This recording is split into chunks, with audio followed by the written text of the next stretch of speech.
जानकारी हो खेती किसानी के समस्या और निदान के क्रम फोन इन कार्यक्रम में आप जम्मो जन के स्वागत है। आज फोन इन कार्यक्रम के विषय है रवि फसल के अनुशंसित किस्म और ये विषय में जानकारी दे खातिर हमारे संग विशेषज्ञ हैं डॉक्टर अरुण कुमार त्रिपाठी जी। आप मना वैज्ञानिक हैं सस्य विज्ञान इंदिरा गांधी कृषि विश्वविद्यालय रायपुर में। डॉक्टर साहब आप मन के स्वागत है हमारे क्रम में। धन्यवाद मैडम।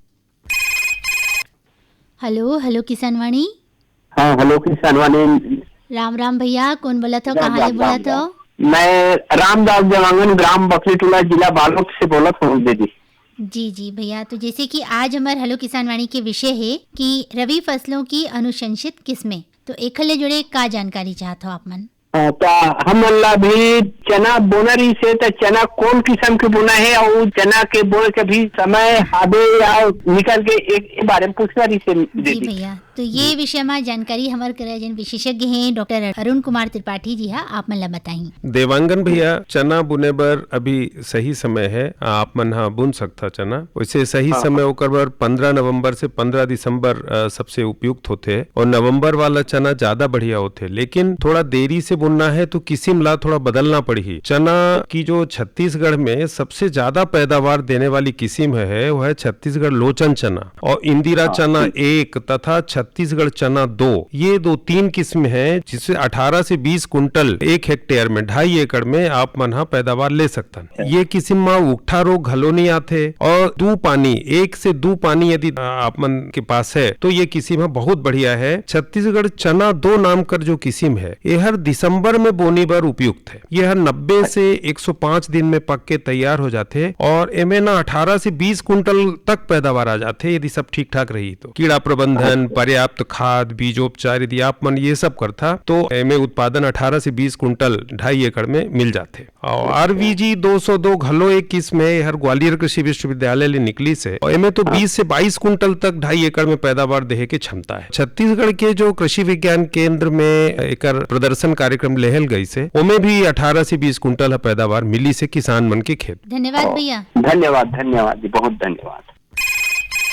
हेलो किसान वाणी। हाँ हेलो किसान वाणी जी भैया। राम, कौन बोला था, कहाँ ले बोला था? राम, मैं तुलसीराम देशमुख, गांव चंगुरी, जिला व विकास खंड दुर्ग ले। जी भैया आज हमारे हेलो किसान वाणी के विषय है रवि फसल में अनुशंसित किस्म, तो ये विषय ले जुड़े का जानकारी चाहिए आपला? मैं जानना चाहता हूँ कि रवि फसल में जैसे हमारे मन के धान लुआई में लेट हो गए अभी, तो हम यहाँ 15 दिसंबर के बाद जैसे कौन से रवि फसल बोन जेकर से हमन ला फायदा हो या ओकर लिए कौन से अनुशंसित किस्म हो सकते एक बारे में जानकारी चाहत रही जी। तो एक हले जुड़े जानकारी हमारे जिन विशेषज्ञ हैं डॉक्टर अरुण कुमार त्रिपाठी जी है, आप मन बतावत है। देशमुख भैया, प्रश्न बहुत उपयुक्त है। हमारे यहाँ बोनी करते करते धान की कटाई में और खेत में बतर आते आते देरी हो जाती है। इस वर्ष तो बारिश ज्यादा देर तक हुई है तो ये समस्या, ये स्थिति किसानों के साथ बन रही है। मैं आपको बताना चाहूंगा कि गेहूं की एक किस्म है कनिष्का। ये किस्म 15 दिसंबर तक CG 1029 1029 इसका नंबर है और ये किस्म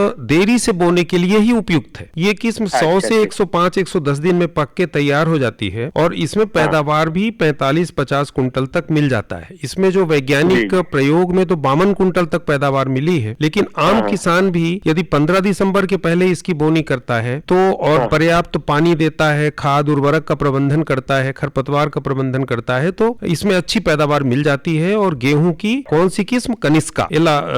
हाँ, जन भुलाओ। तो कनिष्का नाम की किस्म जो है ये बहुत अच्छी है। और अभी चूंकि आज 1 दिसंबर है, अभी आपको 1 सप्ताह के अंदर यदि आपका खेत तैयार है तो एक छत्तीसगढ़ में ही इंदिरा गांधी कृषि विश्वविद्यालय से मावंती नाम की किस्म निकली है। मावंती, इसमें तो 65 कुंटल तक पैदावार देने की क्षमता है। 50 कुंटल 55 कुंटल किसान लोग ले रहे हैं इससे पैदावार, तो ये भी बहुत अच्छी किस्म है। और ये अर्ध सिंचित 4 से 5 पानी भी आपके पास है तो ये किस्म बहुत अच्छी है। इस किस्म का प्रयोग करके आप अच्छी पैदावार प्राप्त कर सकते हैं, अच्छा फायदा मिल सकता है। एक जानकारी जैसे सरसों लेट से हो सकता है दिसंबर में यदि बुआई किया जाए तो? सरसों बोने के लिए थोड़ा सा तो देरी हुई है, लेकिन फिर भी यदि अभी आप जितना जल्दी 1 हफ्ते के अंदर सरसों बो सकते हैं तो पूसा बोल्ड नाम की किस्म है, ये थोड़ा जल्दी पक जाती है तो इसकी बोनी कर सकते हैं। या नहीं तो छत्तीसगढ़ सरसों 1 मतलब 1 सप्ताह भी दिसंबर के पहले हफ्ते तक थोड़ा बीज दर बढ़ाना पड़ेगा। हम लोग कहते हैं कि वैसे 2 किलो 1 एकड़ में बोना चाहिए यदि लाइन में बोते हैं, तो इसमें 2 के बजाय 2.5 किलो आप कर दीजिएगा और इसकी बोनी अभी अभी भी कर दीजिए, लेकिन दिसंबर के पहले हफ्ते के बाद इसकी बोनी ना करें। अच्छा, हाँ, ठीक सर, धन्यवाद जानकारी के लिए। हेलो हेलो किसान वाणी। हाँ भैया, राम राम। कौन बोला था, कहाँ ले बोला था? उमेंद्र भैया, आज ना हमारे हेलो किसान वाणी के विषय है कि रबी फसल मन की अनुशंसित किस्म, तो एक ले जुड़े का जानकारी चाहिए आपला? रबी फसल के लिए धान की किस्म ओकरे बारे में जानकारी देना। रबी फसल के लिए देखिए, धान तो उमेंद्र भैया रबी में धान लगाना ठीक नहीं है, क्योंकि धान में पानी की मात्रा बहुत लगती है। फिर भी यदि आप बोना ही चाहते हैं धान, तो धान की गर्मी में बोने के लिए कोई ऐसी अलग से किस्म नहीं है, लेकिन CR2 या जो जल्दी पकने वाली धान की किस्में हैं, इनका प्रयोग कर सकते हैं। पहले पूर्णिमा, अन्नदा, ये 100 से 105, 110 दिन में पकने वाली किस्में होती थी, लेकिन अभी हमारा आपसे निवेदन है कि आप धान के बजाय मक्का लगा सकते हैं, आप मूंग लगाएं, उड़द लगाएं, तो आपको ज्यादा फायदा होगा और कम पानी लगेगा। जी है और चेंज भाजी और हमारी भाजी के बीच के बारे में भी जानकारी देना। जी, तो हमारे विशेषज्ञ बतावत है ना। हाँ, तो ये जो भाजियां हैं, आपने चेंच भाजी है, अंबाड़ी भाजी है, इनका क्या हो रहा है कि अभी व्यावसायिक रूप से बीजोत्पादन कम है, नहीं हो रहा है। फिर भी आपको बीज चाहिए तो इंदिरा गांधी कृषि विश्वविद्यालय में, यहाँ जो कृषि महाविद्यालय लभांडी में है, वहाँ आप जो सब्जी विज्ञान विभाग है, वहाँ संपर्क कर सकते हैं। तो वहाँ चेंच भाजी या अंबाड़ी भाजी या जिस भी भाजी का बीज उपलब्ध होगा, तो वहाँ से आपको मिलेगा। दूसरा, जो उद्यान विभाग है, इनकी जो नर्सरी है उद्यान विभाग की, और जो जिले का आपका उद्यान विभाग उद्यान अधीक्षक है, वहाँ से भी संपर्क कर सकते हैं। उनके पास भी कभी बीज इसका होता है तो आपको मिल जाएगा। जी, जानकारी के लिए बहुत बहुत धन्यवाद डॉक्टर साहब। धन्यवाद। तो हेलो किसान वाणी। हाँ, हेलो किसान वाणी। हाँ भैया, राम राम। कौन बोला था, कहाँ ले बोला था? रबी फसल लेना है तो का पानी के मतलब कतेक पर्याप्त होते या कतेक खाद वाद की जरूरत पड़ती है, इसके बारे में बताइए जरा। देखिए, रबी में छत्तीसगढ़ की स्थिति में गेहूं, चना, सरसों, मटर, अलसी, तिवड़ा, ये किस्में यहाँ पर उत्पादन इनका लिया जा सकता है। अब आवश्यकता ये होती है कि इनमें से ज्यादातर फसलें ऐसी हैं जिनका बोनी का सही समय होता है नवंबर का महीना, जो अब करीब करीब निकल गया। इस वर्ष बारिश भी देर तक हुई, जिसके चलते खेतों में बतर नहीं आ पाया, धान की कटाई में भी देरी हुई। तो इसलिए हमारी अनुशंसा है कि यदि आपको अभी, आज 1 दिसंबर है, अभी दिसंबर माह में बोनी करना है, तो जो जल्दी पकने वाली किस्में हैं, जैसे गेहूं की जल्दी पकने वाली किस्मों में कनिष्का है, इसी तरीके से जो चना है, इसमें भी आपको जल्दी पकने वाली किस्में, अलसी बोनी के लिए भी आपको जो शीघ्र पकने वाली किस्में हैं, इनका चुनाव करना चाहिए। दूसरी बात, इनमें थोड़ा बीज दर, उदाहरण के लिए हम गेहूं से लेके चलते हैं। गेहूं सामान्यतः आपको नवंबर में बोना था तो आप 100 से 110 किलो बीज 1 हेक्टेयर में लगता था। देरी से बोनी करना है तो आपको 125 सवाया बीज आपको कर देना चाहिए, क्योंकि ये जो भी आप फसल बोएंगे तो इसमें इनको बढ़ने के लिए जो ठंडी का टाइम चाहिए, जो हम लोग कहते हैं कि विंटर का जो पीरियड चाहिए इनकी वानस्पतिक बढ़वार के लिए, वो कम हो जाता है। मार्च के महीने में हम लोग देखते हैं कि इसमें गर्म हवाएं चलनी शुरू हो जाती हैं, तो इसमें फोर्स्ड मैच्योरिटी आ जाती है, छोटी बालियां बन जाती हैं और दाने पूरी तरह से भरे हुए नहीं होते हैं। ऐसा जलवायु के कारण होता है। तो रबी में ये जो जिन फसलों की हमने बात की, आपको गेहूं, चना, मटर, सरसों, अलसी, तिवड़ा, इन फसलों को आपको बोना है तो इनका बीज दर बढ़ा देना है, इनकी जल्दी पकने वाली किस्मों का चुनाव करना है। और यदि आपके पास सिंचाई का साधन हो तो आप ध्यान रखें, तभी आप गेहूं की फसल लें। असिंचित दशा में धान के बाद गेहूं की फसल ज्यादा लाभकारी नहीं है। बहुत बहुत धन्यवाद। जी, धन्यवाद।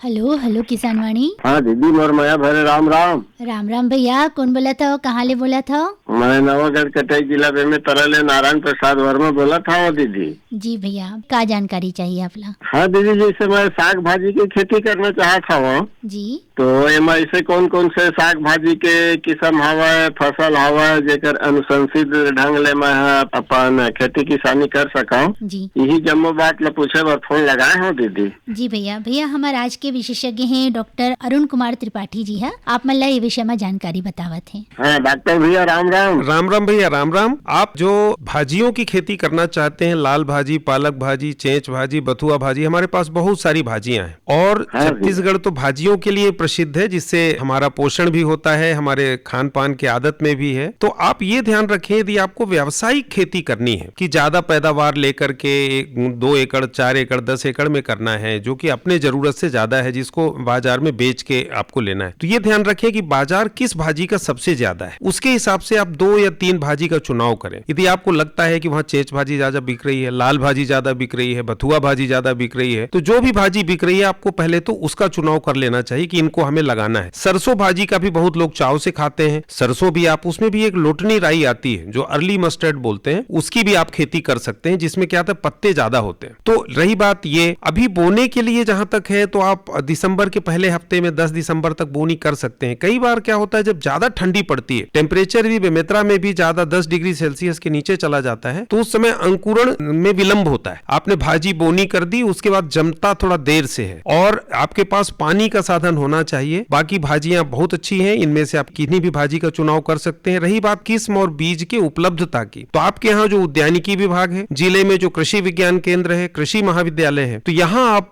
कौन सी किस्म आपके वहां के लिए उपलब्ध है बीज, इनकी आप जानकारी ले सकते हैं। आपका जो उद्यानिकी विभाग है या कृषि विज्ञान केंद्र है, वहां बीज उत्पादन कार्यक्रम भी चलता है, तो उनके पास कौन सा बीज उपलब्ध है उस हिसाब से आप वहां से लेकर के, और तकनीकी मार्गदर्शन भी वहां से आपको मिल सकता है। और बाजार को देखते हुए कि आपने 2 एकड़ में लाल भाजी लगाई तो अच्छा खासा बाजार है कि आज आप काट रहे हैं और तुरंत मार्केट में बेच रहे हैं, आपको अच्छा खासा पैसा मिल रहा है। Hello hello Kisanvani. Hello Kisanvani बहन जी, नमस्कार। नमस्कार भैया, कौन बोला था, कहाँ ले बोला था? राम बिहारी प्रधान किसानपुर ले बोला था, विकास पिथौरा जिला महासभा छत्तीसगढ़ ले। अरे हमारे यहाँ थोड़ा रेतीली मिट्टी है, गेहूँ लगाए बर है, तो कतका गेहूँ लगाए बर है और कौन कौन सा खाद दे ले ठीक होगी।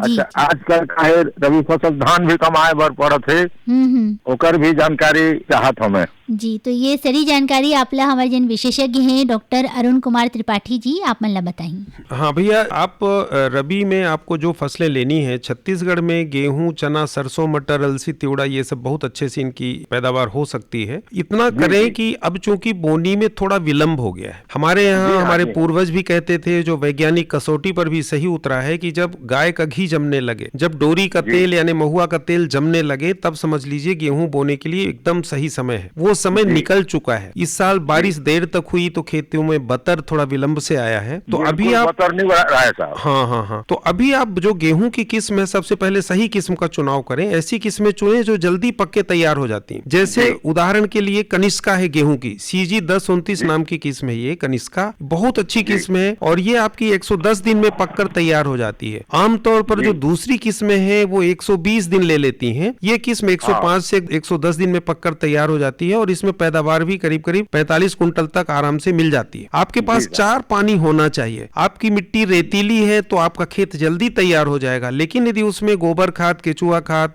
कंपोस्ट खाद, घोड़ा की खाद ऐसा कुछ नहीं मिल पा रहा है, तो कई बार क्या होता है बलुई मिट्टी में पानी नहीं रुकता, तो आपको पानी हो सकता है ज्यादा देना पड़े, ज्यादा बार सिंचाई करनी पड़े। और मेरा सुझाव यह भी है कि आप जब भी सिंचाई करें तो बहाव विधि से देने के बजाय आपको स्प्रिंकलर का उपयोग करना चाहिए, जिससे जो फुहारा पद्धति होती है उससे पानी कम लगता है, जो पानी की बर्बादी कम होती है और फसलों में भी पैदावार ज्यादा अच्छी मिलती है। ऐसा करके गेहूं की हमने कनिष्का किस्म बताई। यदि आपको अन्य फसलों की भी, जैसे उदाहरण के लिए सरसों लगाना चाहते हैं, चना लगाना चाहते हैं, चना के लिए तो शायद उतना उपयुक्त नहीं होगा, लेकिन सरसों यदि आपको लगाना है तो सरसों लगा सकते हैं। ध्यान रखें कि सरसों में भी छत्तीसगढ़ सरसों 1 नाम की एक किस्म है, बहुत अच्छी किस्म है, इसमें भी 15-16 कुंटल पैदावार आराम से मिल जाती है। इस किस्म का चुनाव करें, बीज दर थोड़ा सा बढ़ा दें। आमतौर पर हम लोग 2 किलो बीज 1 एकड़ के लिए अनुशंसा करते हैं, इसमें आप 2.5 किलो 3 किलो तक बीज 1 एकड़ में डाल सकते हैं। ऐसा करेंगे तो आपको अच्छा लाभ होगा। रही बात खाद की, तो मिट्टी परीक्षण कराकर आपको खाद देना चाहिए, लेकिन यदि मिट्टी परीक्षण वगैरह नहीं हो पाया तो 100 kilogram nitrogen, 60 kilogram phosphorus, 40 kilogram potash, और यदि आप हर साल नहीं दे रहे हैं तो 1 साल के अंतराल में सल्फर का प्रयोग जरूर करें। तो सल्फर से क्या होगा, जैसे सरसों जैसी फसल में तेल की मात्रा बढ़ जाती है, दाने और बोल्ड हो जाते हैं, बड़े दाने हो जाते हैं, आपको पैदावार ज्यादा मिलती है। डॉक्टर साहब, जैसे आप मन हमारे संगवारी मन के समस्या के बड़ सुघर तरीका ले निदान करा था, तो हमरो मन में एक प्रश्न आते कि जैसे कतकोन बखत हमारे किसान संगवारी मन ये कोशिश करते कि रोग राई झन होए, ऐसे किस्म ला अपनावन, तो एकर खातिर प्रमाणित बीज की जरूरत पड़ते, तो ये प्रमाणित बीज ओमन ला कहाँ ले मिल सकते? प्रमाणित बीज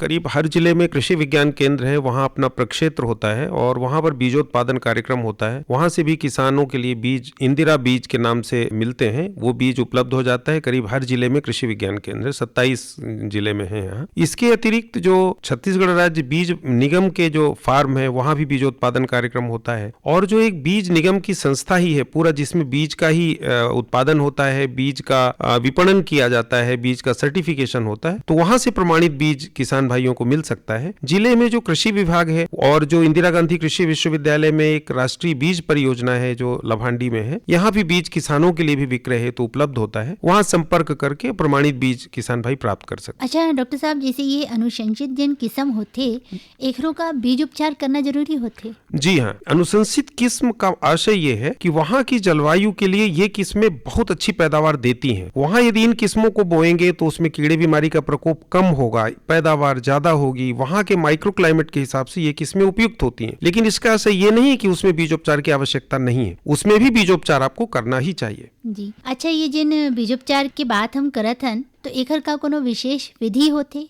जी देखिए, बीजोपचार करने का मतलब ये है कि बीज को तैयार करना, कीड़े या बीमारी से जो जब वो खेत में जाएगा, उगेगा, तो उसको जो भी ये इस तरीके से उसके ऊपर बीमारियों का आक्रमण होगा, उससे वो पौधा अपने आप को कैसे बचा पाएगा, उसके अंदर प्रतिरोधिता विकसित करना, तो ये किया जाता है। बीजोपचार करने का जो तरीका है, अलग अलग फसलों में अलग अलग जो इसके लिए कवकनाशक हैं, जो जीवाणुनाशक हैं, ये जो दवाइयां हैं, या हम लोग कहते हैं कि जो बैक्टीरिया हैं जो जैव बीज उपचार के लिए हैं, तो इनका प्रयोग करना चाहिए। उदाहरण के लिए दलहनी फसलें जितनी भी लें, चना लें, मटर लें, मसूर लें, इन फसलों में एक राइजोबियम कल्चर आता है। क्योंकि वायुमंडल नाइट्रोजन को जो बैक्टीरिया फिक्स करते हैं, तो राइजोबियम कल्चर से उसको अवश्य उपचारित कर लें। उसको मिट्टी में कवक और अन्य जो दुश्मन है बीज के, उनसे बचाने के लिए उसको कवकनाशक दवाएं, उदाहरण के लिए मैंकोजेब है, बैविस्टीन है, इनसे उसको बीज को उपचारित जरूर कर लें। और ट्राइकोडर्मा विरिडी है, तो ट्राइकोडर्मा विरिडी भी बीज के अंदर रेजिस्टेंस डेवलप करता है, प्रतिरोधिता विकसित करता है, जिससे जब वो खेत में जाता है तो उसको बीमारियों से नुकसान कम होता है।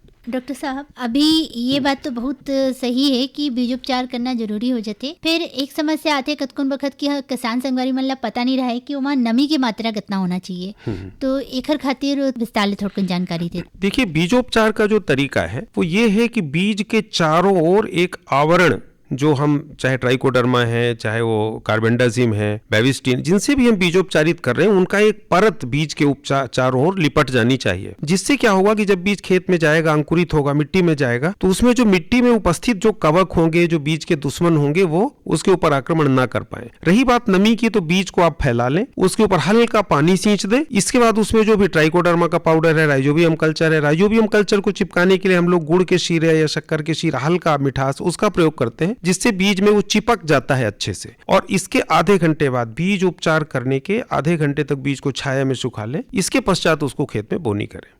अच्छा डॉक्टर साहब, कतकुन बखत ऐसे होते कि हमारे संगवारी मन जिन मतलब कहन की अनाज या फिर साग भाजी उगाते, तो ओमन खुदे वो बीज आबर ओला संग्रहित करके रखते, तो का ये तरीका सही है?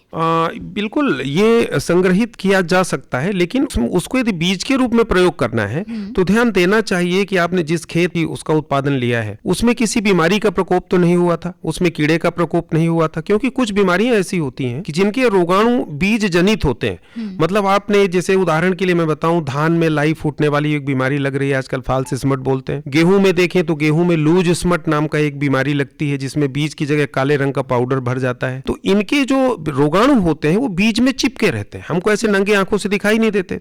किसान भाइयों ने खेत में उसी को उत्पादन लिया और बाद में उसी को बीज के रूप में बो दिया, तो वो जो बीमारी है फिर से बीज के साथ खेत में पहुंच जाती है। तो इसके लिए आवश्यक है कि एक तो बीज का उपचार भी करें, जिस खेत में इस तरह की बीमारियां आई हो उनका बीज के रूप में प्रयोग ना करें। लेकिन वैसे भी सामान्यतः यदि आपको अपना बीज उत्पादित करना है तो बीज की अच्छे से ग्रेडिंग कर ले। पोचे, कटे फटे, छोटे, खखरा बदरा वाले बीज नहीं होना चाहिए। दूसरी बात, बीज को 18% नमक का घोल है, उसमें उपचारित कर लेंगे तो जो खखरा, पोचे, हल्के, कटे फटे बीज होते हैं ऊपर आ जाते हैं, उनको छान के अलग कर दें। साफ पानी में बीज को फिर से एक बार धो लें और धोने के बाद छाया में सुखा के उपचारित करके फिर बोनी करना चाहिए। खुद का बीज है तो उसकी ग्रेडिंग जरूर करके, और ये जो नमक का उपचार हमने बताया, ये करके ही अनिवार्यता उसकी बोनी करें। क्योंकि आप जैसा बोएंगे वैसा काटेंगे, वैसी आपकी पैदावार होगी। तो बीज अच्छा हो, बीज स्वस्थ हो, इसको हमें सुनिश्चित करना ही चाहिए। जी डॉक्टर साहब, जैसे कि आज हमारा विषय है कि रवि फसल मन की अनुशंसित किस्म, तो यह बताते हो कि अनाज और साग भाजी या फल फलहारी में कौन कौन से रबी फसल आते? जी देखिए, अनाज में देखें हम तो जो हमारे किसान भाई अभी ले रहे हैं, एक तो गेहूं है, कुछ क्षेत्रों में कुल्थी की दाल ये भी ली जा रही है, सरसों तिलहनी फसलों में है, और दलहनी फसलों में चना है, अलसी है, तिवड़ा है, मसूर है, मटर है, ये फसलें रबी में ली जाती हैं। ये कहना हमारा है कि किसान भाइयों से कि उन्नत किस्मों का चुनाव करें, क्योंकि यदि आपके किस्म में ही हाइब्रिड विगर नहीं है, उत्पादन देने की क्षमता नहीं है, तो आप कितना भी खाद देंगे, कितना भी पानी देंगे, पैदावार आपको अच्छी नहीं मिलेगी। तो पहली बात, हमारे क्षेत्र की जो जलवायु है, हर जगह की जलवायु अलग होती है। पंजाब के लिए जिस फसल के जिस किस्म की अनुशंसा की जाती है, छत्तीसगढ़ के लिए वो किस्म हो सकता है उपयुक्त ना हो। तो इसलिए यहाँ का जो रिसर्च है, यहाँ के जो वैज्ञानिक अनुशंसा करते हैं, हमको उन किस्मों का चुनाव करना चाहिए। फिर इन किस्मों में उदाहरण के लिए हम गेहूं की बात करें, रबी में पहले नंबर की सबसे ज्यादा जो फसल किसान भाई लेते हैं धान के बाद गेहूं है। गेहूं में चूंकि बोने में देरी हुई तो उपयुक्त किस्म आज हम कह रहे हैं कि आपको कनिष्का है, मावंती है। आपको जैसी 15 दिसंबर के बाद तो बोनी ही नहीं करना चाहिए, क्योंकि उस समय के बाद फिर बोनी करने में वो स्थिति होती है जिसको हमारे यहाँ गाँव में बोलते हैं 9 की लकड़ी 90 खर्चा, मतलब उसमें ज्यादा लागत लग जाती है, उत्पादन कम मिलता है। क्योंकि आप समय जैसी फरवरी के बाद का समय आता है तो गर्म हवाएं चलने लगती हैं, उसमें वानस्पतिक बढ़वार फसलों की हो नहीं पाती और उत्पादन किसान भाइयों को कम मिलता है। तो इसमें जो गेहूं की किस्में, हमने बार बार मैं कह रहा हूं कि कनिष्का नाम की किस्म है, GW 173 नाम की एक किस्म आती थी, एक विदिशा थोड़ी पुरानी है, लोकवन है, ये भी पुरानी है, लेकिन अभी भी किसानों के यहाँ इसका प्रचलन है, तो इन किस्मों का चुनाव कर सकते हैं। इसी तरीके से जो अन्य फसलें हैं, जैसे उदाहरण के लिए हमने चना की हम बात करें तो चना में भी जो छत्तीसगढ़ लोचन चना है, इंदिरा चना 1 है, छत्तीसगढ़ चना 2 है, छत्तीसगढ़ अक्षय चना है, इन किस्मों का आप चुनाव करें। इसमें भी जो छत्तीसगढ़ चना 2 है, ये देरी से बोनी के लिए, मतलब दिसंबर में बोनी के लिए बहुत उपयुक्त है। ये 90 से 100 दिन में पककर तैयार हो जाता है। छत्तीसगढ़ चना 2, इसके बीज के लिए अपने जिले के कृषि विज्ञान केंद्र या जो कृषि विभाग है, उनका जो SADO ऑफिस होता है, अपना जो ग्रामीण कृषि विस्तार अधिकारी है, इनसे संपर्क करके किसान भाई ये भी सब किस्मों का बीज प्राप्त कर सकते हैं। जी डॉक्टर साहब, जैसे कि हमारे समय होते निश्चित होते कि यही समय तक हम संगवारी मल्ले गोट बात कर सकते हैं फोन के माध्यम ले, फिर अब जाए के जैसे बेरा होते तो जाती बिराती हमारे संगवारी मल्ला आप मन और का विशेष बात बताना चाहो? देखिए, मैं किसान भाइयों से ये निवेदन करूंगा कि अब समय है, चूंकि आदान बढ़ते जा रहे हैं, लागत बढ़ती जा रही है खेती में, तो आपको व्यावसायिक ढंग से सोचना होगा। आप खेती वही करें जिसकी बाजार में मांग हो। इसके अतिरिक्त हम लोग कहते हैं कि एक किसान भाइयों की एक आंख बाजार में होनी चाहिए, दूसरी आंख खेत में होनी चाहिए। बाजार के अनुसार आपको उत्पादन करना चाहिए। दूसरी बात, अपनी मिट्टी का भी ध्यान रखना चाहिए। हमारी मिट्टी में क्या हो रहा है कि हम खाद का प्रयोग कर रहे हैं, मिट्टी परीक्षण करा नहीं रहे हैं, ज्यादा यूरिया का प्रयोग देखने में आ रहा है, जिससे मिट्टी कड़ी होती जा रही है। मिट्टी की संरचना यदि अच्छी नहीं होगी तो वो दिन भी दूर नहीं कि जब हो सकता है JCB से जुताई करना पड़े। पहले हम लोग नागर से जुताई कर लेते थे देसी, अब हमारी रोपा लगाने के बाद, धान के बाद जो रबी में हम जुताई करते हैं तो मिट्टियां इतनी कड़ी हो जाती हैं कि जो नागर बैल है उससे मुश्किल हो जाता है। ट्रैक्टर में भी पहले 25 हॉर्स पावर का ट्रैक्टर जुताई करता था, आज वहां हमें 45 और 50 हॉर्स पावर के ट्रैक्टरों का उपयोग करना पड़ रहा है। तो मिट्टी की सेहत का भी ध्यान रखना चाहिए। गोबर की खाद, घूरा खाद, केचुआ खाद, इनका हमें प्रयोग करना चाहिए। और अंत में एक और मैं निवेदन करना चाहूंगा कि आप प्राकृतिक खेती और जैविक खेती अवश्य करें। इससे हमारी मिट्टी की सेहत अच्छी होती है, मिट्टी की संरचना सुधरती है, और जो प्रकृति में हमारे किसान भाइयों के मित्र कीड़े हैं, जो सूक्ष्म जीवाणु हैं, उनकी संख्या बढ़ती है, जो हमारे मिट्टी की संरचना, मिट्टी में जो जल धारण क्षमता है, इसको बढ़ाने का काम करते हैं और हमारी खेती लंबे समय तक अच्छी होती है। खेती में रसायनों का प्रयोग कम करें। उसके लिए जो हमारे परंपरागत तरीके हैं, हमारे पास जैविक खेती के लिए बीजामृत, घन जीवामृत, बहुत सारे उपाय हैं, इनका उपयोग करना चाहिए जिससे हमें अधिक लाभ हो। जी डॉक्टर साहब, बहुत बहुत धन्यवाद कि आप मन आए हमारे संगवारी मल्ला इतना सुगर विस्तार ले जानकारी बताए के संगे संग फोन के माध्यम ले ओखर मन के खेती किसानी के जिन समस्या रही ओखर निदान घलोक करो। तो संगवारी हो, आज के हेलो किसानवाणी इंचे सिरावत है, तो अपन मुनिया दीदी ला दो विदा। जम्मो संगवारी मल्ला, राम राम।